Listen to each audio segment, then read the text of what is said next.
ਅੱਜ ਦੀ ਕਹਾਣੀ ਦਾ ਨਾਂ ਹੈ ਰੱਬ ਦੇ ਰੰਗ।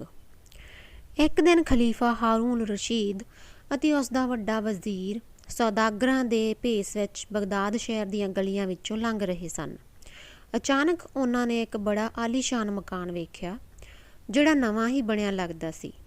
ਪੁੱਛਣ ਤੋਂ ਪਤਾ ਲੱਗਾ ਕਿ ਉਹ ਮਕਾਨ ਗੋਗੀਆ ਹਸਨ ਨਾਮੀ ਇੱਕ ਰੱਸੀਆਂ ਵੱਟਣ ਵਾਲੇ ਦਾ ਹੈ, ਜਿਹੜਾ ਪਹਿਲਾਂ ਤਾਂ ਬੜਾ ਗਰੀਬ ਸੀ ਪਰ ਹੁਣ ਸ਼ਹਿਰ ਦੇ ਵੱਡੇ ਧਨਾਢਾਂ ਵਿੱਚੋਂ ਗਿਣਿਆ ਜਾਂਦਾ ਹੈ। ਇਹ ਗੱਲ ਸੁਣ ਕੇ ਖਲੀਫੇ ਨੂੰ ਗੋਗੀਆ ਹਸਨ ਬਾਰੇ ਕੁਝ ਦਿਲਚਸਪੀ ਹੋ ਗਈ ਅਤੇ ਉਹਨੇ ਵਜ਼ੀਰ ਨੂੰ ਹੁਕਮ ਦਿੱਤਾ ਕਿ ਗੋਗੀਆ ਹਸਨ ਨੂੰ ਅਗਲੇ ਦਿਨ ਰਾਜ ਦਰਬਾਰ ਵਿੱਚ ਪੇਸ਼ ਕੀਤਾ ਜਾਏ ਤਾਂ ਜੋ ਉਹ ਉਹਦੇ ਜੀਵਨ ਦੀ ਸਫਲਤਾ ਦਾ ਰਾਜ਼ ਜਾਣ ਸਕੇ। ਅਗਲੇ ਦਿਨ ਹੁਕਮ ਅਨੁਸਾਰ ਗੋਗੀਆ ਹਸਨ ਦਰਬਾਰ ਵਿੱਚ ਹਾਜ਼ਰ ਹੋਇਆ। ਬਾਦਸ਼ਾਹ ਦੇ ਕਹਿਣ 'ਤੇ ਉਹਨੇ ਆਪਣੀ ਜੀਵਨ ਕਹਾਣੀ ਇਸ ਤਰ੍ਹਾਂ ਸ਼ੁਰੂ ਕੀਤੀ। ਇਸੇ ਸ਼ਹਿਰ ਵਿੱਚ ਦੋ ਮਿੱਤਰ ਰਹਿੰਦੇ ਸਨ। ਇੱਕ ਦਾ ਨਾਂ ਸਾਦੀ ਸੀ ਅਤੇ ਦੂਜੇ ਦਾ ਨਾਂ ਸਾਅਦ ਸੀ। ਉਹਨਾਂ ਦਾ ਆਪਸ ਵਿੱਚ ਬੜਾ ਪਿਆਰ ਸੀ, ਪਰ ਇੱਕ ਗੱਲ 'ਤੇ ਉਹ ਕਦੇ ਸਹਿਮਤ ਨਹੀਂ ਸਨ ਹੋਏ। ਸਾਦੀ ਦਾ ਵਿਚਾਰ ਸੀ ਕਿ ਪੈਸੇ ਤੋਂ ਬਿਨਾਂ ਮਨੁੱਖ ਕਦੀ ਖੁਸ਼ ਨਹੀਂ ਰਹਿ ਸਕਦਾ, ਪਰ ਸਾਦ ਕਹਿੰਦਾ ਹੈ ਕਿ ਖੁਸ਼ੀ ਦੌਲਤ ਨਾਲ ਨਹੀਂ, ਸਗੋਂ ਨੇਕੀ ਕਰਨ ਨਾਲ ਅਤੇ ਰੱਬ ਦੀ ਦਿੱਤੀ ਹੋਈ ਦਾਤ ਦੀ ਠੀਕ ਵਰਤੋਂ ਕਰਨ ਨਾਲ ਮਿਲਦੀ ਹੈ।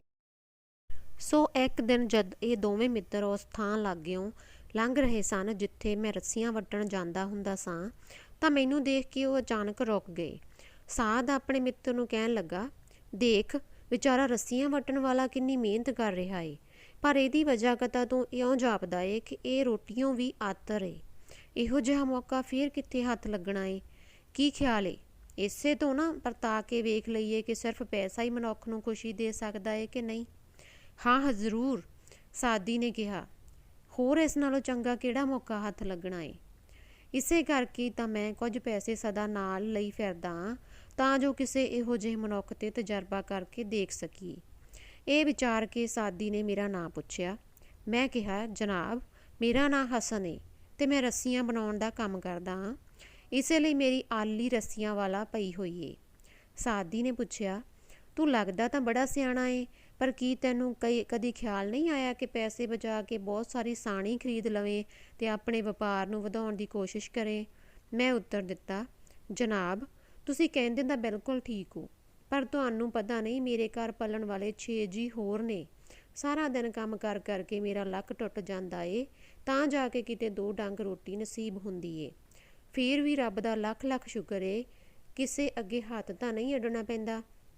ਜਿਸ ਵੇਲੇ ਮੈਂ ਆਪਣੀ ਗੱਲ ਖਤਮ ਕੀਤੀ ਤਾਂ ਸਾਦੀ ਨੇ ਕਿਹਾ, ਜੇ ਮੈਂ ਤੈਨੂੰ 200 ਮੋਹਰਾਂ ਦੀ ਥੈਲੀ ਇਨਾਮ ਦੇਵਾਂ ਤਾਂ ਕੀ ਤੂੰ ਪ੍ਰਣ ਕਰਦਾ ਏ ਕਿ ਇਸ ਰਕਮ ਨੂੰ ਆਪਣੇ ਕਾਰੋਬਾਰ ਵਿੱਚ ਲਾ ਕੇ ਉਹਨੂੰ ਵਧਾਉਣ ਦੀ ਅਤੇ ਅਮੀਰ ਬਣਨ ਦੀ ਕੋਸ਼ਿਸ਼ ਕਰੇਂਗਾ? ਇਹ ਸੁਣ ਕੇ ਪਹਿਲਾਂ ਤਾਂ ਮੈਂ ਸਮਝਿਆ ਕਿ ਉਹ ਸ਼ਾਇਦ ਮੇਰਾ ਮਖੌਲ ਉਡਾ ਰਿਹਾ ਏ, ਪਰ ਉਹਦੇ ਚਿਹਰੇ ਦੀ ਸੰਜੀਦਗੀ ਵੇਖ ਕੇ ਮੇਰਾ ਇਹ ਸ਼ੰਕਾ ਜਾਂਦਾ ਰਿਹਾ। ਮੈਂ ਉੱਤਰ ਦਿੱਤਾ, ਜਨਾਬ 200 ਮੋਹਰਾਂ ਤਾਂ ਇੱਕ ਬੜੀ ਵੱਡੀ ਰਕਮ ਏ। ਜੇ ਮੇਰੇ ਪਾਸ ਕਿਤੇ ਇਸ ਦਾ ਚੌਥਾ ਹਿੱਸਾ ਵੀ ਹੋਵੇ ਤਾਂ ਮੈਨੂੰ ਯਕੀਨ ਏ ਕਿ ਥੋੜ੍ਹੇ ਚਿਰ ਵਿੱਚ ਹੀ ਮੈਂ ਬਾਕੀ ਰੱਸੀ ਵਾਲਿਆਂ ਦੀਆਂ ਅੱਖਾਂ ਖੋਲ੍ਹ ਦੇਵਾਂ।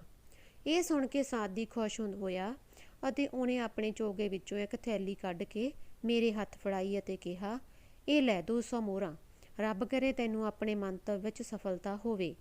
ਇਹ ਕਹਿ ਕੇ ਉਹ ਦੋਵੇਂ ਉੱਥੋਂ ਚਲੇ ਗਏ। ਮੈਨੂੰ ਡਰ ਸੀ ਕਿ ਇਹ ਇਤਨੀ ਵੱਡੀ ਰਕਮ ਹੈ, ਕਿਤੇ ਮੇਰੇ ਹੱਥੋਂ ਜਾਂਦੀ ਹੀ ਨਾ ਰਹੇ। ਸੋ ਮੈਂ ਉਸ ਵਿੱਚੋਂ 10 ਮੋਹਰਾਂ ਕੱਢ ਕੇ ਬਾਕੀ ਦੀਆਂ ਬੜੇ ਧਿਆਨ ਨਾਲ ਆਪਣੀ ਪੱਗ ਦੇ ਪੇਚਾਂ ਵਿੱਚ ਲੁਕਾ ਲਈਆਂ। ਮੇਰਾ ਖਿਆਲ ਸੀ ਕਿ ਇਹਨਾਂ 10 ਮੋਹਰਾਂ ਵਿੱਚੋਂ ਕੁਝ ਪੈਸਿਆਂ ਦਾ ਚਾੜ੍ਹਨ ਲਈ ਘਰ ਥੋੜ੍ਹਾ ਜਿਹਾ ਮਾਸ ਲੈ ਜਾਵਾਂ ਅਤੇ ਬਾਕੀ ਪੈਸਿਆਂ ਦੀ ਕੁਝ ਸਣ ਖਰੀਦ ਲਵਾਂ। ਮੈਂ ਇੱਕ ਝਟਕਈ ਦੀ ਦੁਕਾਨ ਤੋਂ ਮਾਸ ਖਰੀਦਿਆ ਅਤੇ ਉਸ ਨੂੰ ਹੱਥ ਵਿੱਚ ਲਈ ਘਰ ਵੱਲ ਤੁਰ ਪਿਆ। ਰਾਹ ਵਿੱਚ ਅਚਾਨਕ ਇੱਕ ਇੱਲ ਮੇਰੇ 'ਤੇ ਝਪਟ ਕੇ ਪਈ। ਮਾਸ ਤਾਂ ਮੈਂ ਫੁਰਤੀ ਨਾਲ ਬਚਾ ਲਿਆ, ਪਰ ਉਹਦੇ ਪੰਜਿਆਂ ਵਿੱਚ ਮੇਰੀ ਪੱਗ ਅੜ ਗਈ, ਜੋ ਉਹ ਨਾਲ ਹੀ ਲੈ ਕੇ ਉੱਡ ਗਈ। ਬਚੇ ਖੁਚੇ ਪੈਸਿਆਂ ਨਾਲ ਪਹਿਲਾਂ ਤਾਂ ਮੈਂ ਸਿਰ ਕੱਜਣ ਲਈ ਇੱਕ ਨਵੀਂ ਪੱਗ ਖਰੀਦੀ ਅਤੇ ਫਿਰ ਹਰ ਰੋਜ਼ ਵਾਂਗ ਆਪਣੇ ਕੰਮਕਾਰ ਵਿੱਚ ਜੁਟ ਪਿਆ। ਥੋੜ੍ਹੇ ਦਿਨ ਤਾਂ ਚੰਗਾ ਗੁਜ਼ਾਰਾ ਚੱਲਦਾ ਰਿਹਾ, ਪਰ ਜਦੋਂ ਉਹ ਪੈਸੇ ਵੀ ਮੁੱਕ ਗਏ ਤਾਂ ਪਹਿਲਾਂ ਵਾਂਗ ਫਿਰ ਸਾਡੇ ਘਰ ਭੁੱਖ ਨੰਗ ਵਰਤ ਗਈ। ਪਰ ਮੈਂ ਰੱਬ ਦੀ ਰਜ਼ਾ ਵਿੱਚ ਖੁਸ਼ ਸਾਂ। ਮੈਂ ਸੋਚਿਆ, ਅਸੀਂ ਪਰਮਾਤਮਾ ਕੋਲੋਂ ਪੈਸੇ ਲਈ ਪਟਾ ਥੋੜ੍ਹਾ ਲਿਖਵਾਇਆ ਹੋਇਆ ਏ। ਜੇ ਉਹਨੇ ਦੇ ਦਿੱਤੇ ਤਾਂ ਉਹਦੀ ਮਰਜ਼ੀ, ਜੇ ਖੋਹ ਲਏ ਤਾਂ ਵੀ ਉਹਦੀ ਮਰਜ਼ੀ। ਉਸ ਅੱਗੇ ਜ਼ੋਰ ਥੋੜ੍ਹਾ ਏ।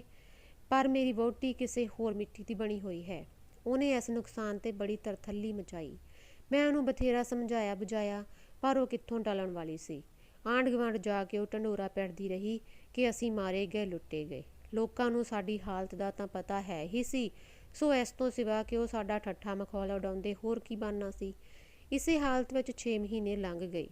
ਇੱਕ ਦਿਨ ਅਚਾਨਕ ਉਹ ਦੋਵੇਂ ਮਿੱਤਰ ਸਾਦੀ ਅਤੇ ਸਾਧ ਫਿਰ ਮੇਰੇ ਪਾਸ ਆਏ ਅਤੇ ਸਾਧ ਨੇ ਮੇਰਾ ਹਾਲ ਹਵਾਲ ਪੁੱਛਿਆ।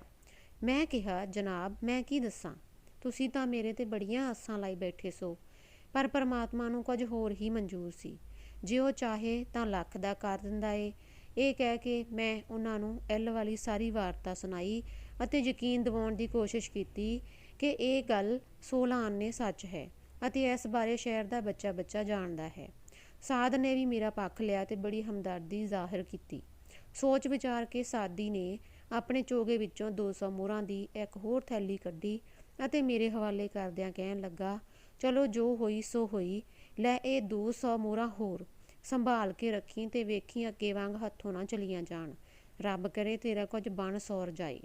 ਮੈਂ ਖੁਸ਼ੀ ਅਤੇ ਹੈਰਾਨੀ ਵਿੱਚ ਡੁੱਬਾ ਸੋਚ ਹੀ ਰਿਹਾ ਸਾਂ ਕਿ ਮੈਂ ਉਹਦਾ ਕਿਹੜੇ ਸ਼ਬਦਾਂ ਨਾਲ ਧੰਨਵਾਦ ਕਰਾਂ ਕਿ ਉਹ ਦੋਵੇਂ ਉੱਥੋਂ ਤੁਰ ਪਏ। ਮੈਂ ਕਿਹਾ, ਦੇਖੋ ਰੱਬ ਦੇ ਰੰਗ, ਮੇਰਾ ਇਹਨਾਂ ਨਾਲ ਕਿਹੜੇ ਪੁਰਾਣੇ ਯੁੱਗਾਂ ਦਾ ਲੈਣ ਦੇਣ ਏ, ਨਾ ਜਾਣ ਨਾ ਪਛਾਣ, ਫਿਰ ਵੀ ਉਹ 2 ਵਾਰ ਮੇਰੇ ਹੱਥ ਮੋਹਰਾਂ ਦੇ ਬੁੱਕਾਂ ਦੇ ਬੁੱਕ ਉਲੱਦ ਗਏ ਨੇ। ਇਸ ਤਰ੍ਹਾਂ ਸੋਚਦਾ ਮੈਂ ਕਾਹਲੀ ਕਾਹਲੀ ਘਰ ਨੂੰ ਤੁਰ ਪਿਆ ਤਾਂ ਜੋ ਇਹ ਪੈਸੇ ਕਿਸੇ ਨੁੱਕਰੇ ਲੁਕਾ ਦੇਵਾਂ। ਮੈਨੂੰ ਡਰ ਸੀ ਕਿ ਕਿਸਮਤ ਦਾ ਮਾਰਿਆ ਤਾਂ ਮੈਂ ਹਾਂ ਹੀ ਕਿਤੇ ਅੱਗੇ ਵਾਂਗ ਇਹ ਮੋਹਰਾਂ ਵੀ ਹੱਥੋਂ ਨਾ ਚਲੀਆਂ ਜਾਣ। ਘਰ ਕੋਈ ਵੀ ਨਹੀਂ ਸੀ। ਮੇਰੀ ਵਹੁਟੀ ਬੱਚਿਆਂ ਨੂੰ ਨਾਲ ਲੈ ਕੇ ਕਿਤੇ ਬਾਹਰ ਗਈ ਹੋਈ ਸੀ। ਮੈਂ ਦਿਲ ਵਿੱਚ ਸੋਚਿਆ, ਸਗੋਂ ਚੰਗਾ ਏ ਕਿਸੇ ਨੂੰ ਪਤਾ ਤਾਂ ਨਾ ਲੱਗੇਗਾ। 10 ਮੋਹਰਾਂ ਮੈਂ ਆਪਣੇ ਪਾਸ ਰੱਖ ਲਈਆਂ, ਬਾਕੀ ਦੀਆਂ ਇੱਕ ਰੁਮਾਲ ਵਿੱਚ ਬੰਨੀਆਂ ਅਤੇ ਧੂੜੇ ਵਾਲੇ ਡੱਬੇ ਵਿੱਚ ਲੁਕਾ ਕੇ ਰੱਖ ਦਿੱਤੀਆਂ। ਜਦੋਂ ਮੇਰੀ ਵਹੁਟੀ ਬਾਹਰੋਂ ਆਈ, ਮੈਂ ਬਾਜ਼ਾਰੋਂ ਸਾਨ ਲੈਣ ਲਈ ਚਲਾ ਗਿਆ। ਮੇਰੀ ਬਦਨਸੀਬੀ ਵੇਖੋ, ਉਸ ਦਿਨ ਖਾਣ ਨੂੰ ਘਰ ਡੰਗ ਭਰ ਵੀ ਆਟਾ ਨਹੀਂ ਸੀ। ਸੋ ਜਦੋਂ ਮੇਰੀ ਵਹੁਟੀ ਰੋਟੀ ਪਕਾਉਣ ਲੱਗੀ ਤਾਂ ਆਟਾ ਬਿਲਕੁਲ ਖਤਮ ਵੇਖ ਕੇ ਉਹਨੇ ਧੂੜੇ ਦਾ ਡੱਬਾ ਇੱਕ ਫੇਰੀ ਵਾਲੇ ਕੋਲ ਆਟੇ ਦੇ ਬਦਲੇ ਵੇਚ ਦਿੱਤਾ। ਜਦੋਂ ਮੇਰੇ ਘਰ ਮੁੜਨ 'ਤੇ ਮੇਰੀ ਵਹੁਟੀ ਨੇ ਦੱਸਿਆ ਕਿ ਉਹਨੇ ਮੇਰੇ ਪਿੱਛੋਂ ਕੀ ਕਮਾਈ ਕੀਤੀ ਹੈ ਤਾਂ ਮੈਨੂੰ ਬਹੁਤ ਦੁੱਖ ਹੋਇਆ।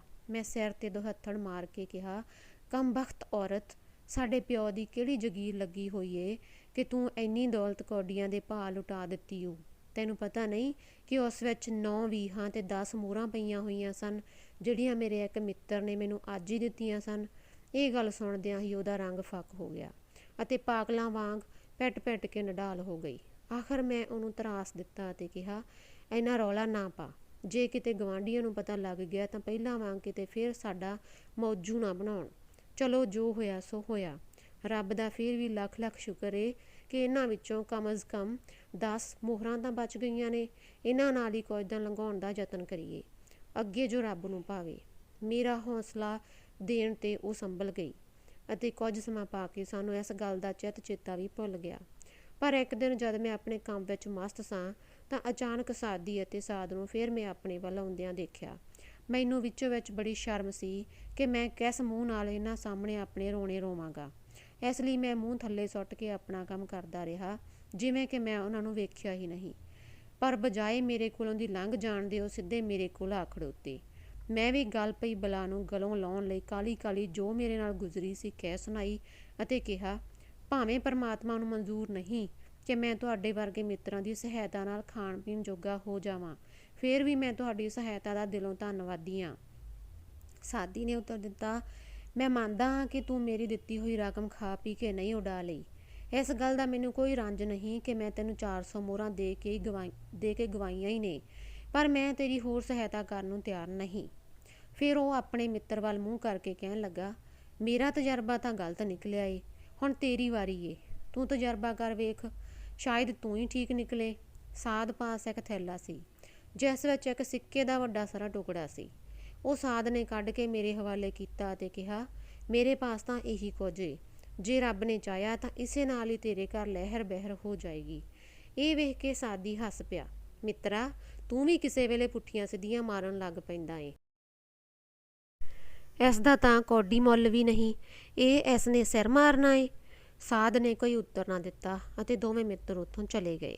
ਉਸੇ ਰਾਤ ਮੈਂ ਉਹ ਸਿੱਕੇ ਦਾ ਟੁਕੜਾ ਆਪਣੇ ਇੱਕ ਮਿੱਤਰ ਮਾਛੀ ਨੂੰ ਦੇ ਦਿੱਤਾ।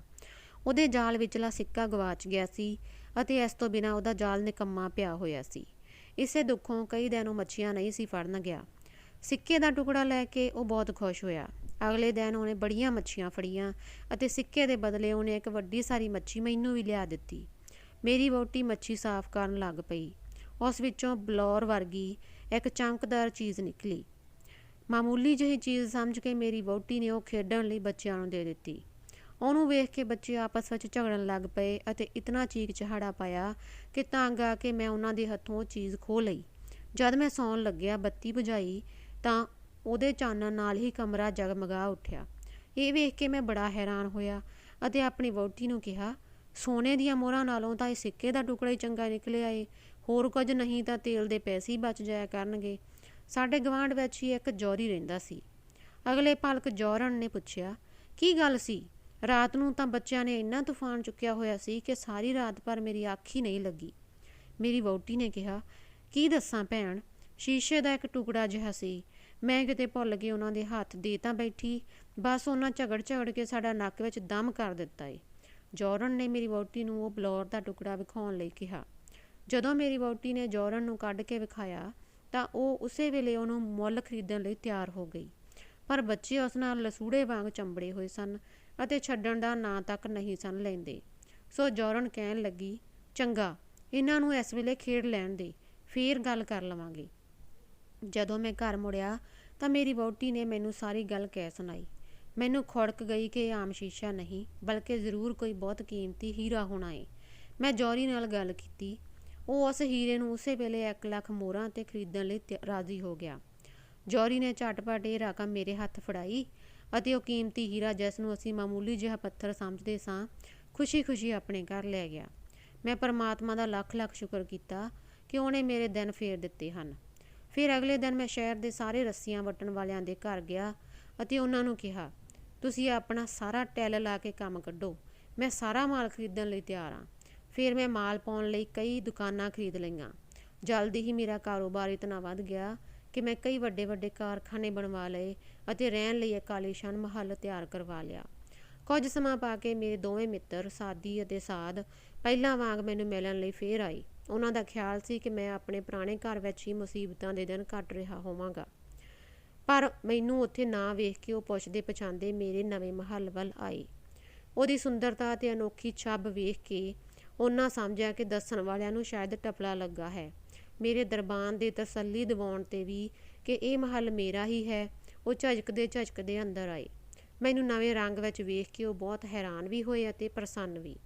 ਮੈਂ ਉਹਨਾਂ ਨੂੰ ਆਪਣੇ ਮਹੱਲ ਦਾ ਇੱਕ ਕਮਰਾ ਵਿਖਾਇਆ ਅਤੇ ਬਾਗ ਦੀ ਵੀ ਸੈਰ ਕਰਵਾਈ, ਜਿਸ ਵਿੱਚ ਰੰਗ ਦੇ ਫੁੱਲ ਅਤੇ ਫਲ ਲੱਗੇ ਹੋਏ ਸਨ ਅਤੇ ਜਿਸ ਵਿੱਚੋਂ ਦੀ ਸਾਫ਼ ਪਾਣੀ ਦੀ ਇੱਕ ਨਹਿਰ ਵਗ ਰਹੀ ਸੀ। ਫਿਰ ਮੈਂ ਉਹਨਾਂ ਨੂੰ ਬੇਨਤੀ ਕੀਤੀ ਕਿ ਉਹ ਇੱਕ ਰਾਤ ਮੇਰੇ ਮਹਿਮਾਨ ਬਣ ਕੇ ਮੈਨੂੰ ਸੇਵਾ ਦਾ ਮਾਣ ਬਖਸ਼ਣ। ਉਹਨਾਂ ਨੇ ਮੇਰੀ ਬੇਨਤੀ ਮੰਨ ਲਈ।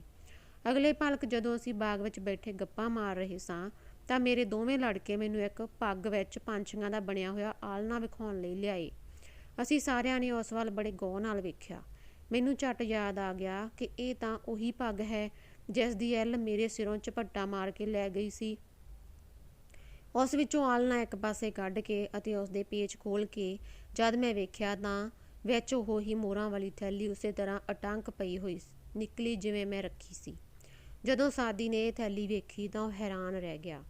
ਅਸਲ ਵਿੱਚ ਉਹ ਮੇਰੀ ਇਸ ਗੱਲ ਨੂੰ ਕਿ ਮੇਰੀ ਪੱਗ ਨੂੰ ਐਲ ਉਡਾ ਕੇ ਲੈ ਗਈ ਸੀ ਗੱਪ ਸਮਝਦਾ ਰਿਹਾ ਸੀ ਅਤੇ ਉਹਦਾ ਖਿਆਲ ਸੀ ਕਿ ਮੈਂ ਉਹਦੇ ਪੈਸੇ ਤੋਂ ਹੀ ਇਤਨਾ ਮਾਲਦਾਰ ਬਣਿਆ ਹਾਂ।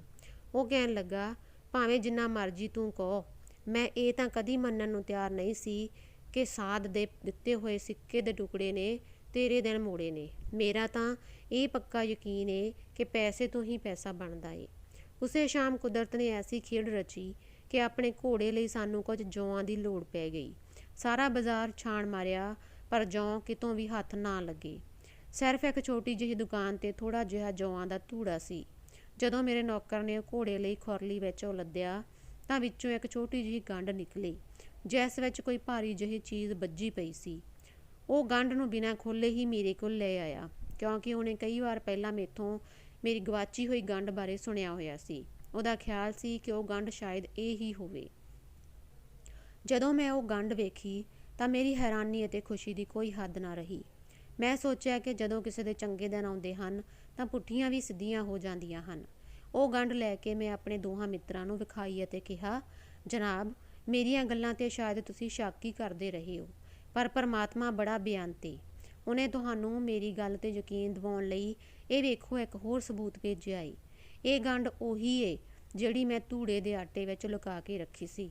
ਮੇਰਾ ਨਹੀਂ ਖਿਆਲ ਕਿ ਤੁਸੀਂ ਹੁਣ ਇਹਨੂੰ ਵਾਪਸ ਲੈਣਾ ਪਸੰਦ ਕਰੋ। ਜੇ ਤੁਹਾਡੀ ਆਗਿਆ ਹੋਵੇ ਤਾਂ ਮੈਂ ਇਹ ਗਰੀਬ ਗੁਰਬਿਆਂ ਵਿੱਚ ਵੰਡ ਦੇਵਾਂ। ਖਲੀਫਾ ਹਾਰੂਨ ਰਸ਼ੀਦ, ਜੋ ਸਾਦ ਦੇ ਭੇਸ ਵਿੱਚ ਸੀ, ਆਪਣੇ ਆਪ ਨੂੰ ਜ਼ਾਹਰ ਕਰਦਿਆਂ ਹੋਇਆਂ ਹਸਨ ਨੂੰ ਕਹਿਣ ਲੱਗਾ, ਹਸਨ, ਤੇਰੀ ਕਹਾਣੀ ਸੁਣ ਕੇ ਮੈਨੂੰ ਇੰਨੀ ਖੁਸ਼ੀ ਹੋਈ ਏ ਕਿ ਮੈਂ ਦੱਸ ਨਹੀਂ ਸਕਦਾ। ਇਸ ਤੋਂ ਪਤਾ ਲੱਗਦਾ ਏ ਕਿ ਰੱਬ ਦੇ ਕੰਮ ਬੜੇ ਨਿਆਰੇ ਨੇ। ਜੇ ਚਾਹੇ ਤਾਂ ਉਹ ਕੱਖ ਤੋਂ ਲੱਖ ਕਰ ਸਕਦਾ ਏ। ਇਹ ਹੀਰਾ ਜਿਹੜਾ ਤੈਨੂੰ ਮੱਛੀ 'ਚੋਂ ਲੱਭਾ ਸੀ, ਅਸਲ ਵਿੱਚ ਮੈਂ ਆਪਣੇ ਖਜ਼ਾਨੇ ਲਈ ਖਰੀਦਿਆ ਸੀ। ਇੱਕ ਵਾਰ ਬੇੜੀ ਵਿੱਚ ਸੈਰ ਕਰਦਿਆਂ ਮੇਰੇ ਹੱਥੋਂ ਦਰਿਆ ਵਿੱਚ ਜਾ ਪਿਆ ਸੀ ਤੇ ਬੜੀਆਂ ਕੋਸ਼ਿਸ਼ਾਂ ਦੇ ਬਾਵਜੂਦ ਵੀ ਨਹੀਂ ਸੀ ਲੱਭਾ। ਫਿਰ ਉਹਨੇ ਸਾਦੀ ਵੱਲ ਮੁੜ ਕੇ ਕਿਹਾ, ਜੇ ਤੈਨੂੰ ਇਸ ਗੱਲ 'ਤੇ ਯਕੀਨ ਨਹੀਂ ਤਾਂ ਖਜ਼ਾਨਚੀ ਨੂੰ ਪੁੱਛ ਕੇ ਪੱਕਾ ਕਰ ਲੈ। ਫਿਰ ਤੈਨੂੰ ਪੂਰੀ ਤਰ੍ਹਾਂ ਯਕੀਨ ਬੱਝ ਜਾਏਗਾ ਕਿ ਸਿਰਫ ਪੈਸਾ ਹੀ ਮਨੁੱਖ ਨੂੰ ਅਮੀਰ ਨਹੀਂ ਬਣਾ ਸਕਦਾ। ਅਮੀਰੀ ਗਰੀਬੀ ਸਭ ਰੱਬ ਦੇ ਹੱਥ ਵਿੱਚ ਏ। ਧੰਨਵਾਦ।